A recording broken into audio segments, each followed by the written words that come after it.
hacernos esa pregunta: ¿qué es el agua? A principio de semana le pregunto a una niña de escasos 5 años, mi nieta, le pregunté qué era el agua para ella, ¿verdad? Me dijo, pues es para lavarme las manos, para bañarme, para tomar. Dice, pero hay que cuidarla, me dice así con cierta energía, ¿verdad? Bueno, entonces, si yo les pregunto a ustedes qué es el agua, pues todos vamos a caer prácticamente en una misma respuesta.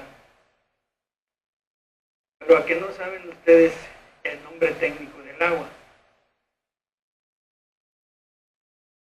Porque el agua pues simplemente es agua, ¿verdad? Pero el nombre técnico a lo mejor no hay. Así que tienen ustedes libertad de inventarlo, ¿verdad? Si quieren acercarse con un químico, pues fácilmente él pudiera decirles, porque por el lado de la física es muy difícil.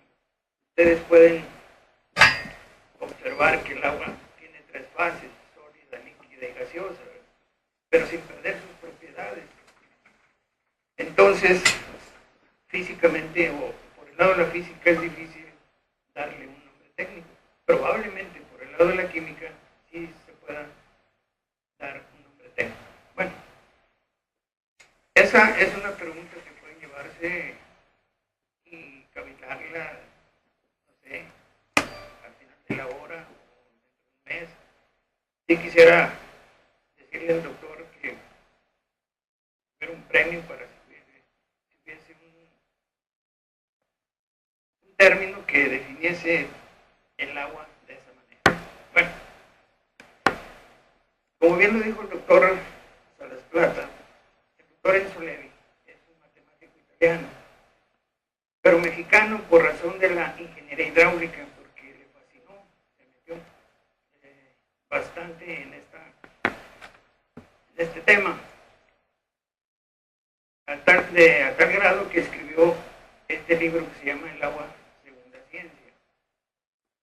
Daniel Reséndiz en la presentación de este libro lo dice de esta manera: este es un libro maravilloso, es decir, admirable, extraordinario, lleno de valor literario, científico, histórico, moral.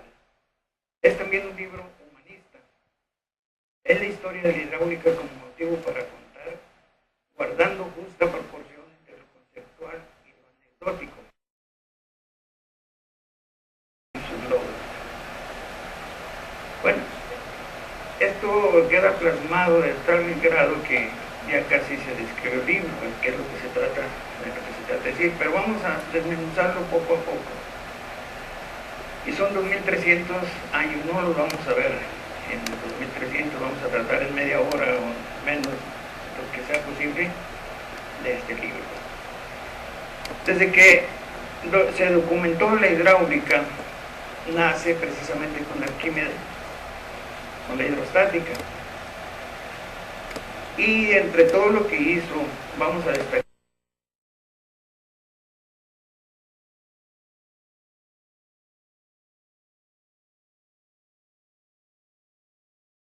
está expresándose en general para todos los fluidos, no necesariamente el agua.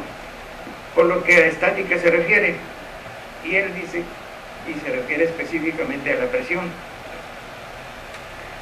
En su libro Postulando, admite sin demostrar 2 propiedades de ella, siempre que el fluido sea continuo y uniforme. Las propiedades las podemos resumir de este modo. Por lo que si hay diferencia de presiones entre 2 partes contiguas, la de mayor presión empuja hacia adelante a la de menor. Ahí empezó ya propiamente lo que es el aspecto, pudiera iniciarse lo que es el movimiento o el empuje, más que nada el empuje de los cuerpos. La segunda es, cada una de sus partes está sujeta a la presión del fluido que está encima. Y hay una idea conceptual de lo que es la presión, pero son nada más 2 propiedades, faltarían otras 3, todavía no se alcanzan a conceptualizar. Siguiendo con Arquímedes, establece como base de toda su teoría una proposición genial. Esta es: la superficie libre de todo fluido en reposo es una esfera, cuyo centro es el centro de la Tierra. Esta es una expresión que pudiéramos idealizarla de alguna manera. Simple y sencillamente, si alguien conoce el mar, verán que tiene ciertas características de redondez, sigue la forma geodésica, o sea, la curvatura de la Tierra, ¿verdad? Pero si lo vamos reduciendo hasta un vaso, eso puede ser también la parte de lo que es una esfera. Pero sería cuestión de conceptualizar perfectamente esa idea. Además, Arquímedes establece las leyes de flotación, y fue necesario porque pues ya empezaban los buques de guerra, había guerras en ese tiempo, entonces ella ideó algunos barcos con defensas y para ataque, ¿verdad? Entonces sí hay bastante donde platicar de Arquímedes. Vamos a dar un salto y vean ustedes que son casi 1800 años desde Arquímedes hasta Galileo, porque en ese entonces, nada más uno, que vamos a platicar más adelante, fue el que salió con estudios también acerca del agua. Entonces Galileo ya le da un tratamiento novedoso a la teoría de la flotación, es decir, lo que Arquímedes empezó, se lo continúa Galileo.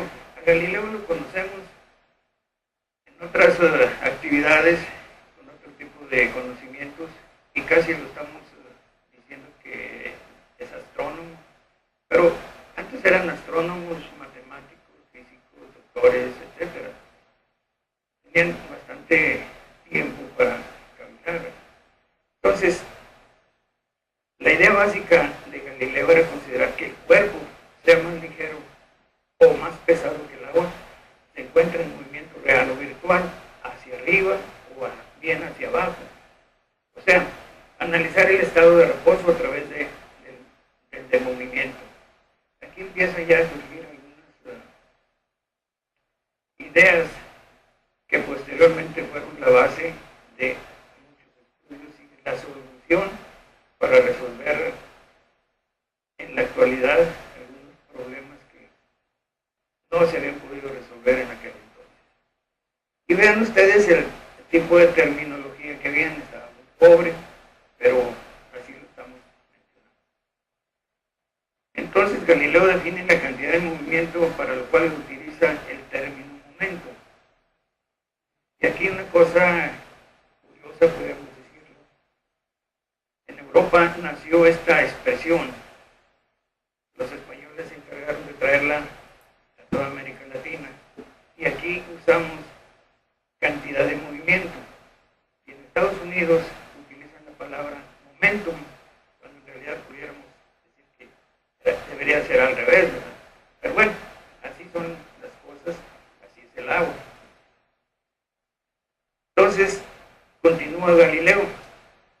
Para los mecánicos, momento significa esa virtud, esa fuerza, esa eficacia con la cual el motor se mueve y el móvil resiste, la cual virtud depende no solo de la simple gravedad, sino también de la velocidad del movimiento. Como pueden ver, aquí todavía las expresiones. El lenguaje todavía no es el lenguaje que nosotros utilizamos en la actualidad, ¿verdad? A esta idea de Galileo la quiso emplear y la quiso pues, darle más claridad con la siguiente expresión. Y este es un paso muy decidido hacia lo que viene posteriormente.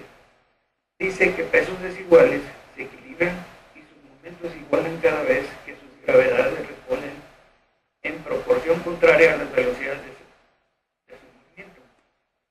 Lo que quiere decir con gravedades es lo que ahora conocemos con la densidad de los cuerpos o de los fluidos. Antes de utilizar el sistema internacional, nosotros lo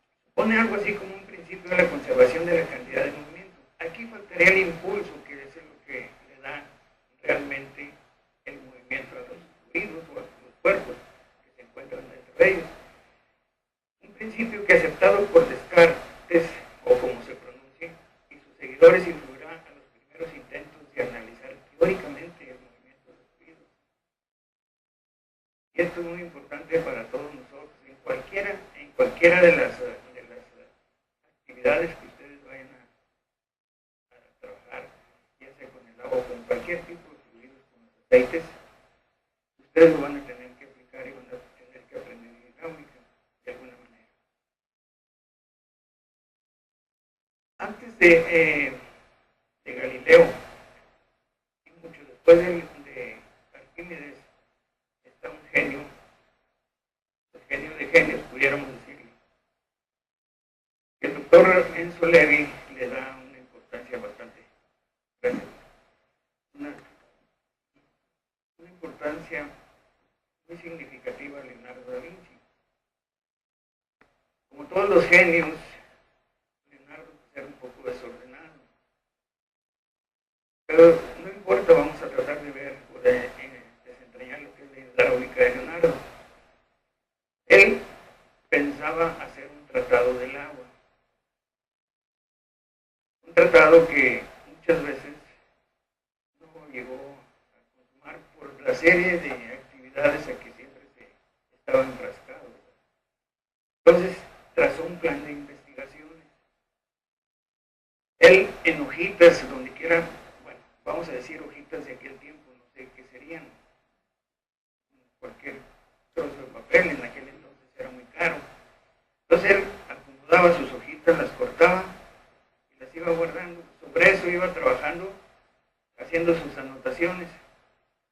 Y ahí fue donde propuso un plan de investigaciones. Y ahí fue anotando algunos aspectos del agua, entre ellos la furia del agua, que eso fue a consecuencia de inundaciones o desastres que se provocaron en aquel entonces. Y para ello se tuvo que ir a la montaña y estudiar desde el nacimiento de los ríos hasta su desagüe en el mar, ¿verdad? Y también dijo que en la luna había agua.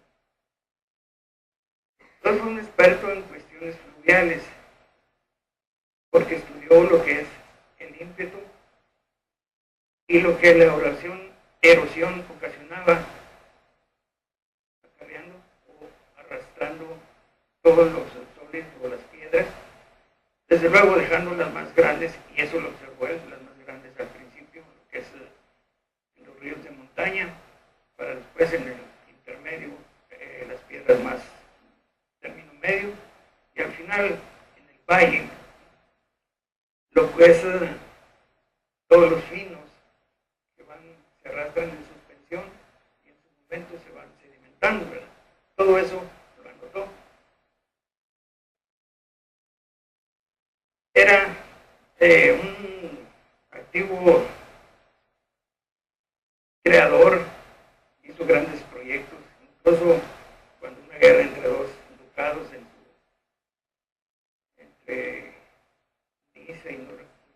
Pisa y no sé qué otra ciudad estaban en guerra, y él quiso construir un canal para conducir a los ejércitos y llegarles por otro lado a sus enemigos, ¿verdad? Afortunadamente nunca logró hacer, digo afortunadamente porque a lo mejor podían sacarle ahí. Bueno, sin embargo, la genialidad de ahí está, ¿verdad? Es pues algo que propuso y quedaron plasmados en todas sus anotaciones, pero repito, era un poco desordenado. Para buscar lo que había anotado hace un mes, pues tenía que buscar muchas otras anotaciones en otros cuadernos, ¿verdad? Que alguien me formaba. Pero es muy bueno destacar el aspecto experiencia y experimentación, porque era un experimentador natural. De ahí ya hizo estudios más profundos de lo que es la presión y sus efectos. Definió la ecuación de continuidad, o sea, la conservación de la materia. Y ahí empezaron a establecerse algunos principios que en la actualidad estamos utilizando nosotros.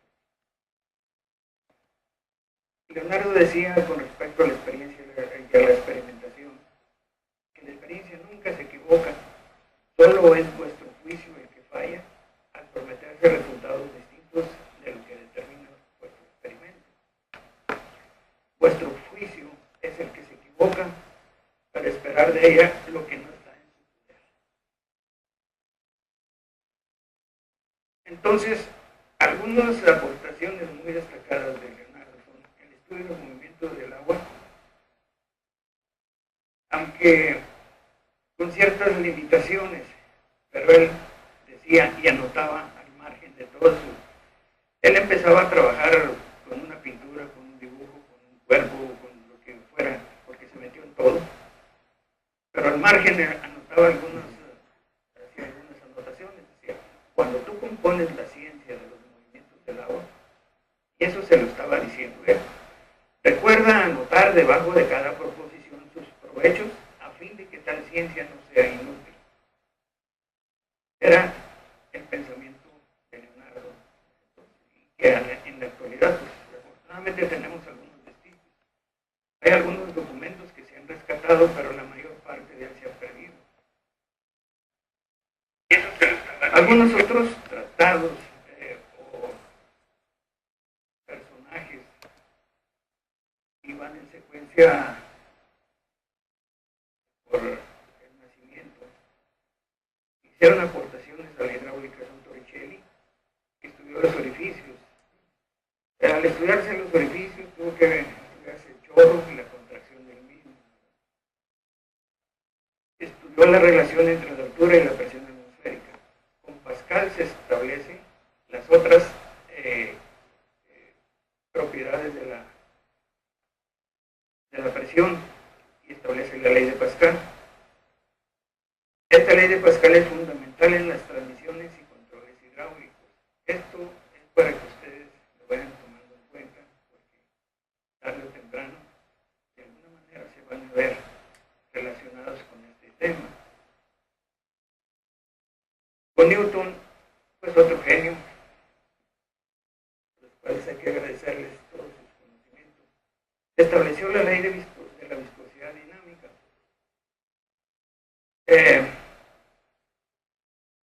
Por eso a veces decimos o leemos que los fluidos newtonianos, y eso quiere decir que lo estamos refiriendo a lo que es la viscosidad en este caso.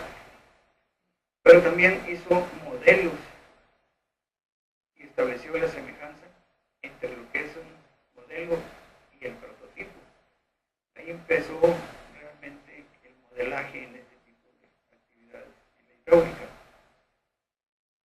Otros actores son Bernoulli, que estableció su teorema de Euler, el mayor genio matemático de la aerodinámica, estableció las ecuaciones diferenciales del movimiento del fluido ideal, formuló el teorema de Bernoulli, es decir, Bernoulli lo estableció en un solo punto, pero ya Euler lo formuló entre uno o varios puntos, pero nosotros, para no establecer nuestro estudio, lo podemos relacionar entre dos puntos. Y de ahí surgió también el teorema fundamental de las turbomáquinas, que son establecen las leyes de semejanza. Y ya de ahí podemos, por medio de modelos, establecer los prototipos. D'Alembert estableció la ecuación diferencial de la continuidad. Ya tenemos una idea anteriormente de la continuidad, ahora viene lo que es el diferencial de la continuidad, y hay una paradoja de D'Alembert, del cual considera un fluido, dentro de un fluido, un sólido que puede ir en movimiento, y estableció las fuerzas que lo pueden empujar, las fuerzas que lo resisten, tanto el empuje como la presión que se está ejerciendo, estableciendo que al final de cuentas, ya cuando se ponen los dos en movimiento, llega al equilibrio y todo es igual a cero. Esa es una paradoja, ¿verdad? Sin embargo, el movimiento sigue existiendo. De Chelsea, la fórmula de la velocidad media y la corriente en un canal, y también ya establece semejanza de modelos en canales. Y esto es toda una herramienta completa para con los canales. Todos los demás tuvieron alguna actividad que podemos referir, por ejemplo, Venturi, fueron empezaron a ver cómo se hicieron las tuberías en ese entonces. ¿Verdad? Se las idearon para lograr establecer todo eso. Weisbach hizo el estudio de la fricción del agua en las tuberías. Estamos hablando de los coeficientes de rugosidad en este caso. El último de ellos, bueno, Joukowsky es el del que estudió el golpe de Ariete. Rand es el, podemos decir que es el padre de la hidráulica moderna. Es con el que nosotros vamos. Nosotros tenemos ya el arranque de nuestro estudio. Pero a todo esto, ¿qué es el agua? Que es la pregunta que nos estábamos haciendo desde el principio. Si mal no recuerdo, la sesión de hace 2 semanas se dijo que por qué el planeta se llama Tierra y por qué no se llama agua. Esa es una presentación de lo que es, pudiéramos decir, el planeta agua, pero realmente oficialmente no se llama el planeta agua. Vamos a dejarlo en lo que es el planeta Tierra. Vean ustedes qué belleza, ¿verdad? Es toda una obra de arte. Sí. Es toda una obra de arte esta Tierra. En ella, el planeta interactúan todos sus elementos, y muy bien. Pero también es la residencia de más de 6.000 millones de habitantes. Y aquí surge otra pregunta. ¿De dónde salió tanta agua? Bueno, hay que ver las teorías que pudieran proporcionarnos el origen del agua. Hay 2 teorías. Una de ellas es el origen volcánico, la cual supone que existía el vapor de agua en las entrañas de la Tierra a temperaturas más allá de 570 grados centígrados o por ahí, que cuando había las expulsiones hacia la atmósfera, iban precisamente a las partes más altas. Pero es un proceso que estamos hablando que se originó hace 5.000 millones de años. Conste, no me consta. Entonces son 5.000 millones de años en los cuales la Tierra, por algunas circunstancias o por algunas modificaciones que sufrió, se fue enfriando la atmósfera a grado tal que en el transcurso de otros miles de millones de años, ese enfriamiento hizo lo que nosotros vimos hace 2 semanas, que hubo una nucleación, empezó a condensarse y empezó a caer. Pero al caer la Tierra seguía caliente, empezó a reaccionar de tal forma que ya el agua y los ácidos que ahí arrastraba fue formando los océanos, al reaccionar con la Tierra y se fue creando los océanos. La otra teoría que es también antagónica y que los científicos no se han puesto de acuerdo, aunque algunos se han pasado de una teoría a otra, ¿verdad?, es la extraterrestre. Yo sabía que esa expresión iba a resultar, pero no es realmente como nosotros lo pensamos, ¿verdad?, sino que es porque el agua que llegó atrapada por meteoritos, venían en bloques de hielo y golpearon a la Tierra. De esa manera se fueron también formando. Entonces, en la actualidad los científicos ya están aceptando las 2 teorías y aparte de eso, coinciden en que pudiera ser las 2 en conjunto. Bueno, ya tenemos una idea de dónde es el agua. ¿Pero qué es el agua? Seguimos preguntando.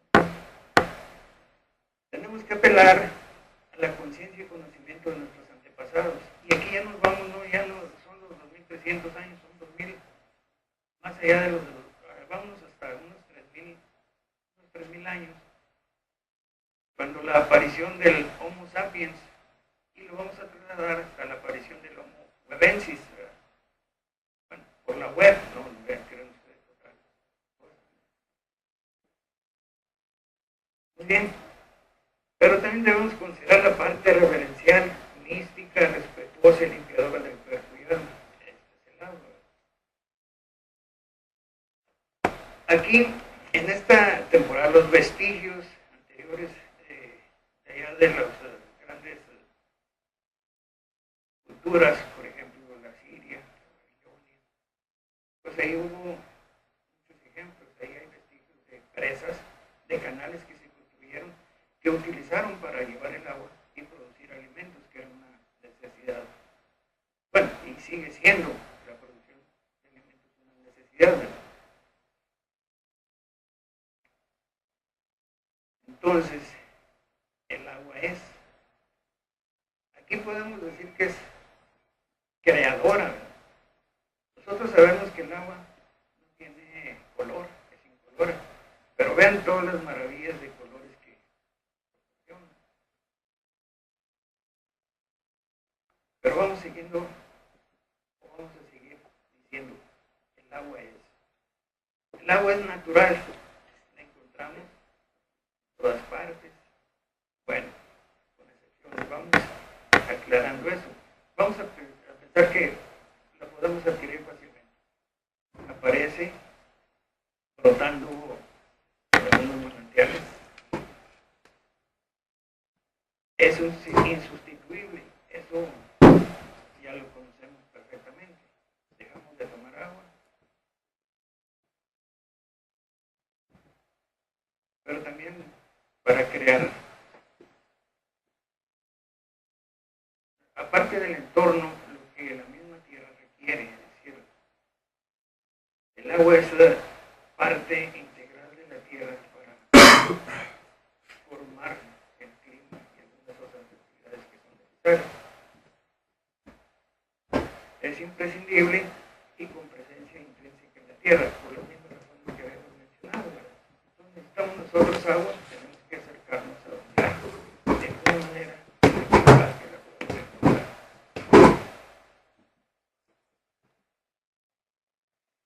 El agua es simple y todos conocemos esa famosa fórmula química que es H2O. Es muy famosa. Pero ven qué tan simple es esa fórmula. Sin embargo, todo lo que de ella obtenemos es sensible, pero yo creo que nosotros abusamos de su sensibilidad porque también sabemos que es el solvente universal. Es abundante y es escasa. Esto de abundante y es escasa es porque está mal distribuida en el planeta Tierra. El agua está mal distribuida, es decir, es muy abundante en algunas zonas de la Tierra, pero en otras es escasa o definitivamente no hay. Podemos decir que es cara, es barata o es gratis. Cara porque muchas veces la producción o el trabajo que se hace para que nosotros podamos tomar esta y lo que nos cuesta, ¿verdad? Podemos decir que este es de 5 pesos y un litro a lo mejor cuesta 10 pesos, pero ¿cuánto nos cuesta el metro cúbico en nuestra casa? No llega a 10 pesos y un metro cúbico son 1000 litros, ¿verdad? No quiero decir con esto que no sigan comprando agua, ¿no? Es el mercado.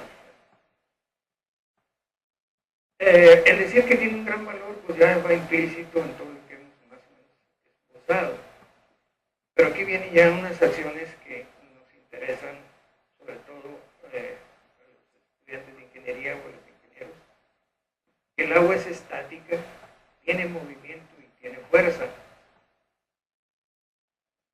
Más adelante veremos o ampliaremos esta expresión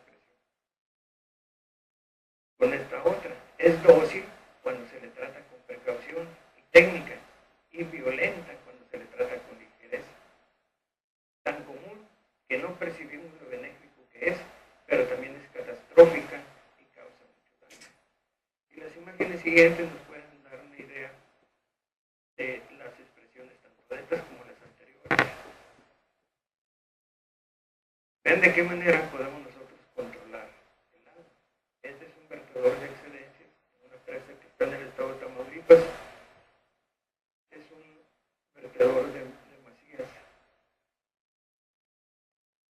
semicircular y lo podemos controlar de esta manera, ¿verdad?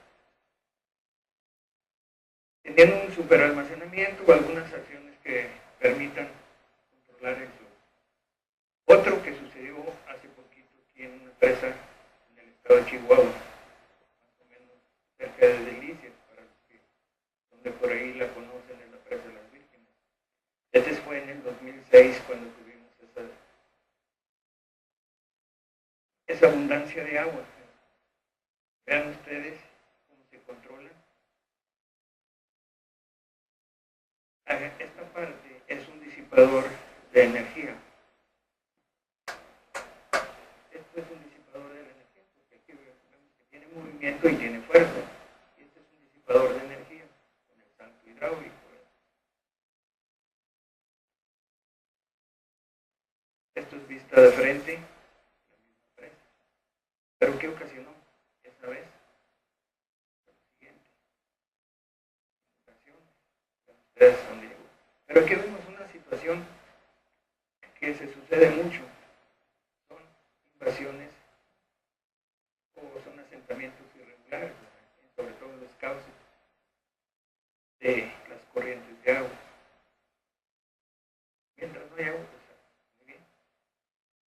Esta es vista de otro lado.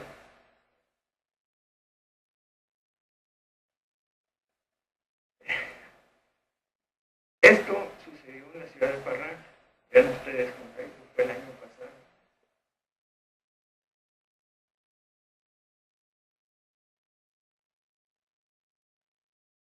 Ahí está la fuerza del agua.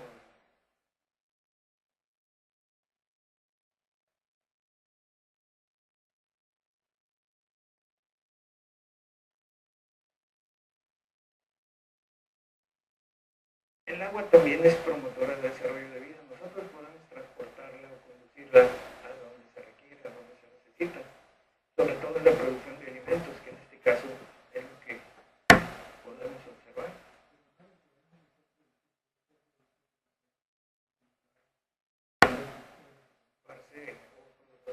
Llevarle agua potable a las ciudades.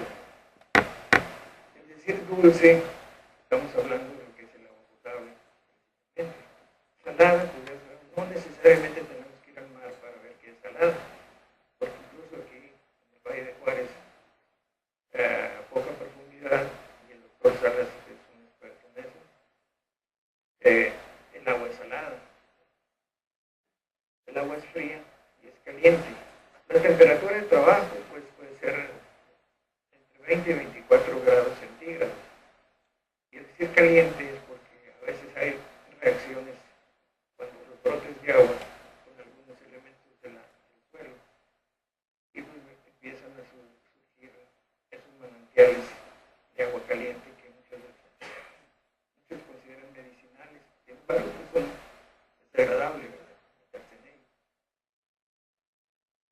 El agua es metamórfica, es nube, es lluvia, es granizo, es seguisca, es nieve, río, lago, cuífero, mar. Todo eso pudimos observar algo de ello en la sesión anterior. Es viajera en los caminos superficiales y subterráneos. Así la encontramos en los ríos, en los lagos. Y subterráneos también hay escurrimientos subterráneos y que llegan a formar los acuíferos, pero también brotan por medio de los manantiales. Es salud, es enfermedad, es maltratada y afectada por las acciones del hombre. Esto últimamente ha sido un tema muy fuerte a nivel mundial, donde ya hasta los políticos ya están metidos en esto, para tratar de componer lo que antes no querían que componer. Bueno, a lo mejor estoy exagerando con esto, pero ya lo dije. Bueno, es parte esencial de la infraestructura urbana y la preservación de la vida rural. Es decir, tenemos nosotros comodidad en nuestros hogares. Cuando llegamos a la casa, abrimos una llave para tomar, para bañarnos, para lavarnos las manos. Esa comodidad que se refleja en eso. Sin embargo, cuando nosotros tenemos ve que el agua no sale, ya el agua no hay presión. Y efectivamente, de ahí para atrás, es decir, fuera de lo que es el entorno de la vivienda, lo que es el paramento de las manzanas de la calle, hacia allá hay un trabajal inmenso, es un trabajo muy grande, muy intenso, que requiere de estudios de todo tipo.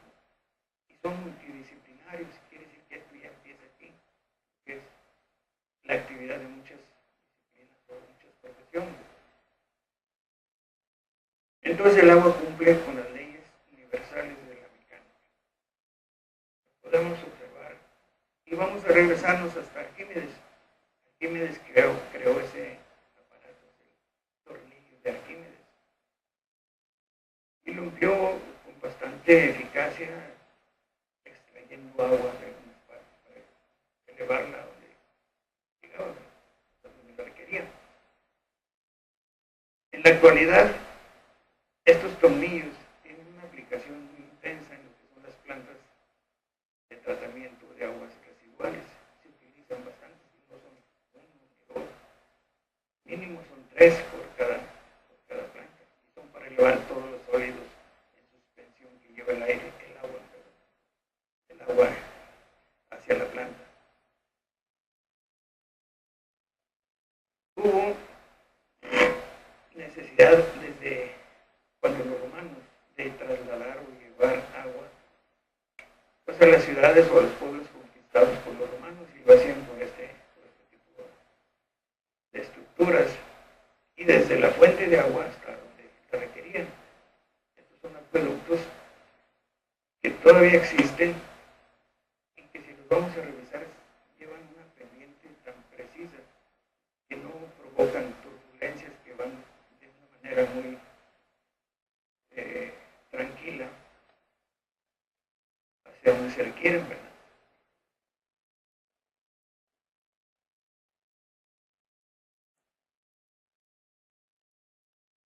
Pero en la actualidad los conductos pueden ser eso, es una conducción cerrada, forzada, son dos tuberías que van ahí, y que desde la fuente que ustedes pueden considerar, pues puede ser pozo, puede ser una presa, puede ser un lago, o puede ser una toma directa en un río, siempre que lleve suficiente gasto para poder extraer esa agua, y se elevan nuestras necesidades.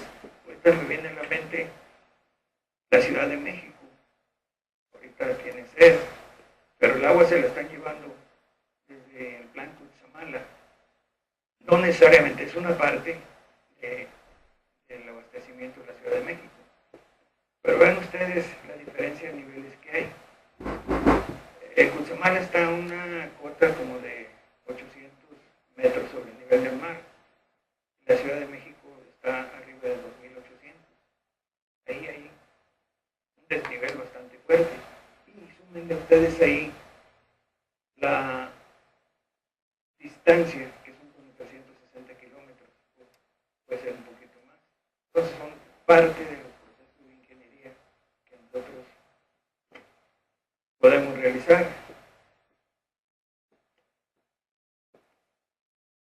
Esta imagen nos puede servir para decir que el agua es, estáticamente hablando, tiene una energía potencial que es definida por el nivel, en este caso, del agua, que puede fluctuar, puede subir, puede bajar. Pero al transformarse por medio de un tubo y que va a alguna planta o una casa de máquinas donde se genera la energía hidroeléctrica, entonces el agua, que en su momento era potencial, se transforma en energía cinética. Al transformarse posteriormente en energía cinética y hacer actuar máquinas hidráulicas, en este caso las turbinas, sufre una transformación de energía cinética en energía mecánica, y de ahí se transforma en energía eléctrica por medio de una transmisión.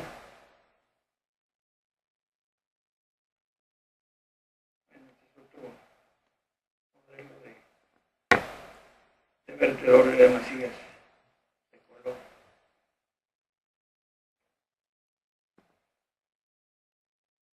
Ya en la actualidad nosotros estamos realizando este tipo de, digo, estamos, no porque, pero se realizan este tipo de trabajos. Esta obra tiene como 110 años, es el Canal de Panamá. El Canal de Panamá está a base de esclusas, que son las que permiten el paso de los buques de un océano hacia el otro, son como 82, 84 kilómetros, vienen desde el Atlántico hacia el Pacífico por allá se alcanza a vislumbrar. Pero ese es un trabajo que se lleva hasta 8 horas el cruce de un lado a otro. Sin embargo, 8 horas comparado con el rodeo que se tenía que hacer antes allá por el estrecho de Magallanes, puede ser hasta semanas, ¿verdad? Entonces, estas esclusas pues, son bastante utilizables y es una obra de ingeniería es resaltable. La siguiente es otra obra de ingeniería. Es la misma.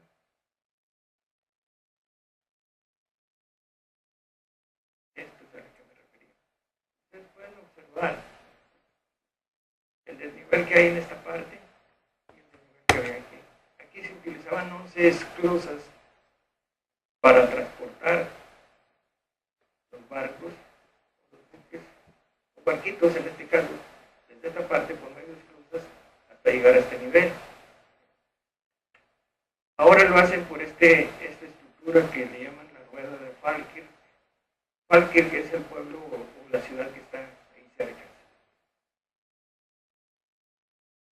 Este es el arribo del buque hacia la estructura esa. ¿Y qué es lo que sucede? Lo que hacen es esto. Ya por medio de una compuerta hay un aislamiento entre la corriente principal con este cajón. Cuando este barco llega, otro ya está en el otro cajón.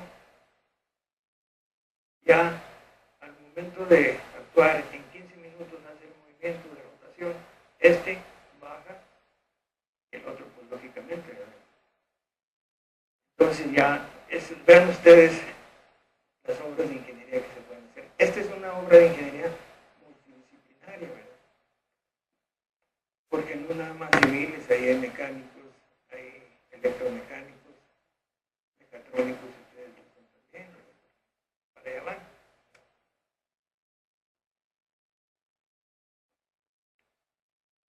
Bueno, ya como algún resumen, una conclusión, vamos a ver esas expresiones para analizarlas. Esta fue en el 2007 y la tomé de una revista que se llama Bitácora y eso lo escribió un arquitecto que se llama Jorge Tamés Ibata y se refiere a la importancia y sensibilidad que supone el manejo del agua.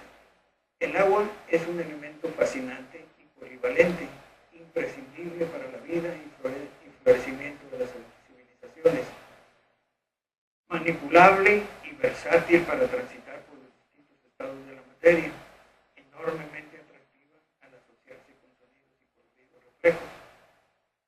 Embravecida o calma transmite su estado de ánimo. Por exceso o defecto provoca catástrofes, porta enfermedades, contamina y es objeto de conflictos, movimientos sociales y guerras. En la mayor parte del orbe, su posición y manejo es sinónimo de poder. Esto fue escrito en el 2007.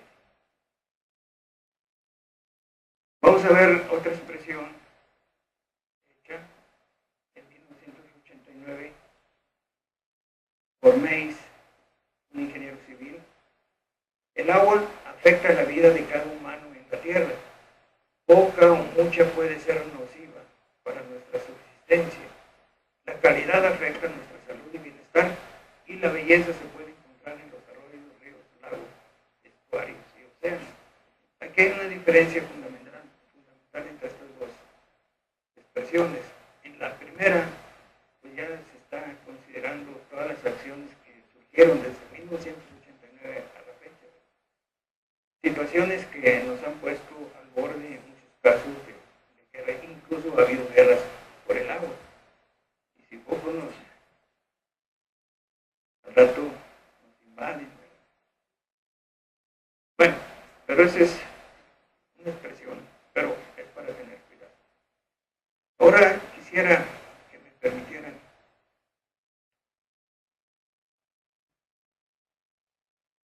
ponerles un video que no dura más allá de 10 minutos, que está dirigido para todos ustedes jóvenes, que es muy importante. Vamos a tratar de...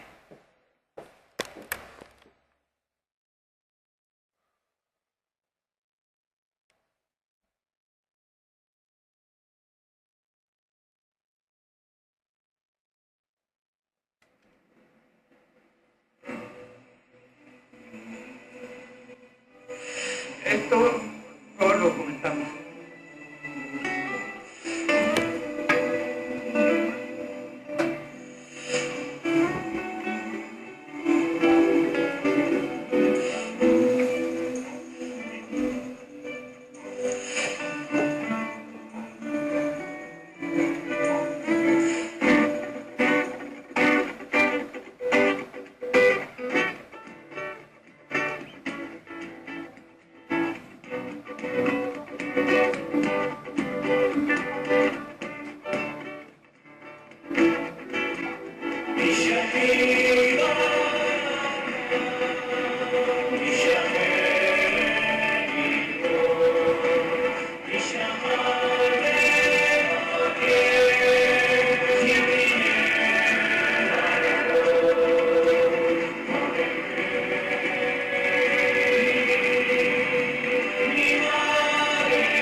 Bueno, esto es lo que le llaman los españoles los viajes del agua.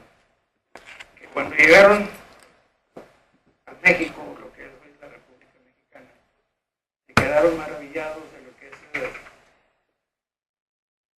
lo que ellos llamaron los viajes del agua en Yucatán. Porque ya tenían una estructura hidráulica en los mayas, de tal manera que eran capaces de tener el agua, y dadas las condiciones de la situación geográfica y las condiciones propias del terreno, cómo obtenían ellos el agua y la aprovechaban. Y más asombrados se quedaron cuando llegaron a la gran Tenochtitlán. Sobre todo, y la confundieron o la bautizaron como la Venecia de México. Bueno, ahora la Venecia de México. Y ahí podemos hablar mucho acerca de lo que es el agua en estas partes. Ahí hay un señor, el señor de Texcoco, en Zahualcóyotl, que aparte de ser poeta, arquitecto, también es ingeniero, y un buen ingeniero hidráulico, porque él separó las aguas salobres de los lagos que estaban circundando la Gran Tenochtitlán por medio de un dique de más de 16 kilómetros de largo. También llevó el agua a la Ciudad de México, la Gran Tenochtitlán, por medio de un conducto. A grado tal que tenían agua corriente y agua fría y agua caliente. Y tenía que quedar bien con el suelo, porque si no, pues ahí Señores, ¿qué es el agua? Todavía me sigo preguntando qué es el agua. Digo, lo único que puedo decir es que simplemente es el agua. Y de esa manera, pues les agradezco a ustedes. Si ya tienen el nombre técnico del agua, pues les pasamos el micrófono para que quede grabada su pregunta o su comentario. ¿Qué les pareció el video? En fin. Sí, valiéndonos de la sensibilidad del agua, se considera que es un ser viviente, un ente vivo, ¿verdad? Pero pues falta todavía mucho por conocer del agua, definitivamente. Y sí, yo he visto ese tipo de trabajos, tengo ahí unos reportes donde también con la música, con algunos otros efectos se siente cuando la música es relajante, cuando es estridente. Bueno, ahí hay acciones físicas, ¿verdad?, que son fáciles de considerar, pero en cuanto a la sensibilidad y otras acciones, con simplemente poner el papel que diga te quiero, o te amo, vente por aquí, o hazte para allá, de alguna forma despectiva,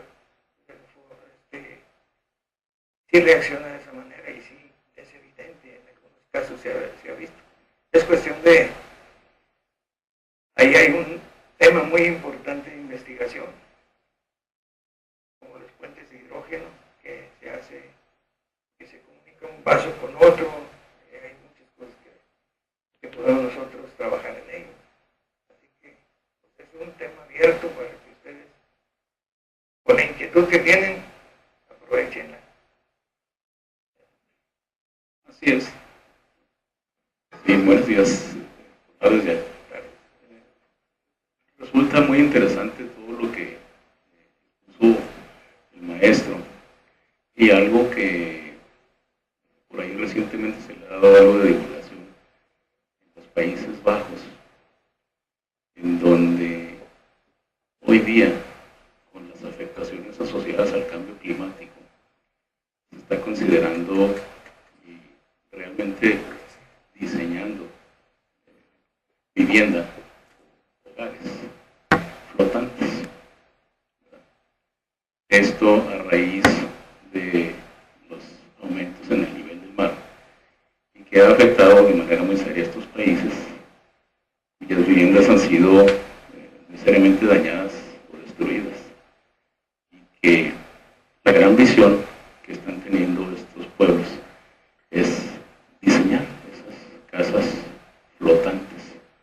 para estar preparadas en los casos en que se tengan esos aumentos de nivel. De tal suerte que puede representar para las gentes jóvenes, como todos estos estudiantes ávidos del conocimiento, el tener esas oportunidades para participar en esos diseños.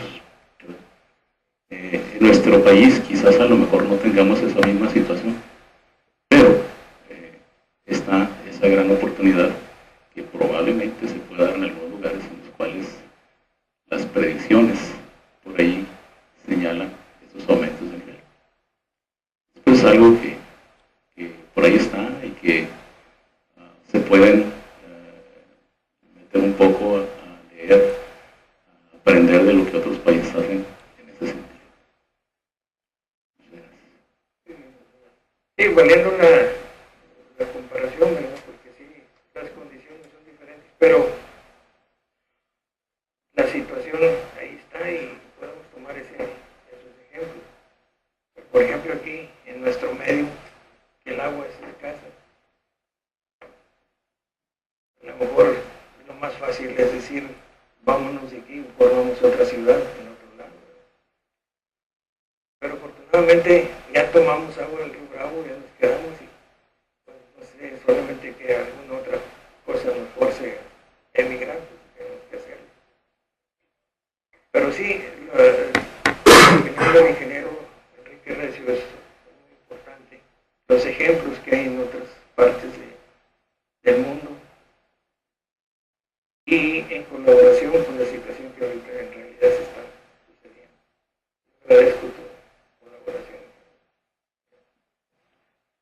No, bueno, de acuerdo a los datos de la Junta Municipal de Agua, ahorita la dotación que se le tiene asignada a cada habitante son alrededor de 340 litros por habitante por día. Para el diseño, 50, porque la tendencia es que vaya disminuyendo, pues, para hacer sustentable el recurso, con medidas, con ciertas actividades que permitan hacer ese tipo de ahorro. Ya la maestra Conchita ya ha mencionado, no sé si lo recuerden o lo hayan escuchado a ella, pero sí, es mucha agua la que nosotros, porque se asocia con el tipo de clima que tenemos. Porque si nosotros nos vamos, por decir algo, a Aguascalientes, ahí el consumo son 200 litros por habitante por día. En la Ciudad de México, 180, pero ahí van. Pero en Ciudad Juárez sí, por las condiciones de clima son 350 las que se consideran. 20, ¿no? Sí, realmente el consumo es otra cosa muy diferente. Es decir, el consumo es la suma de todos aquellos que se consideran son los habitacionales. En la habitacional hay que dividirlo en tres: residencial, media y popular. Entonces, es cuestión de saber qué porcentaje es de cada uno de ellos. Pero hay que sumarle también, para obtener la demanda, hay que sumarle también los consumos de la industria, y todo eso se reparte para la dotación o para determinar la dotación con nosotros. Los consumos no se consideran exactamente los desperdicios que acaba de mencionar el doctor. Entonces, se considera que los desperdicios andan alrededor de un 15%.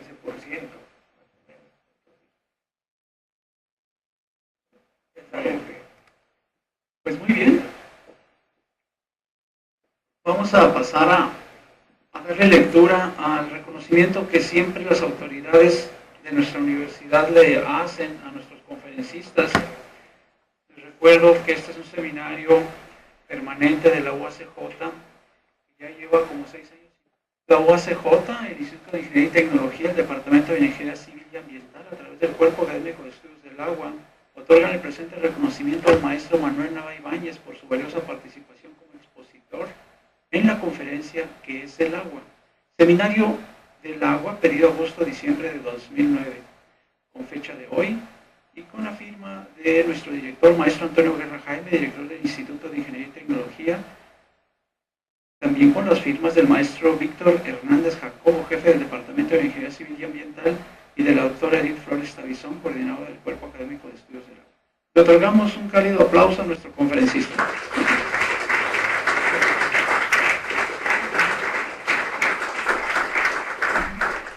Muy bien, maestro, pues muchas gracias. También siempre les agradecemos a nuestros expertos técnicos en videoconferencias por todo el soporte para la videograbación de esta conferencia. Y pues a todos los que de manera estoica y se mantuvieron a lo largo de esta conferencia, pues nos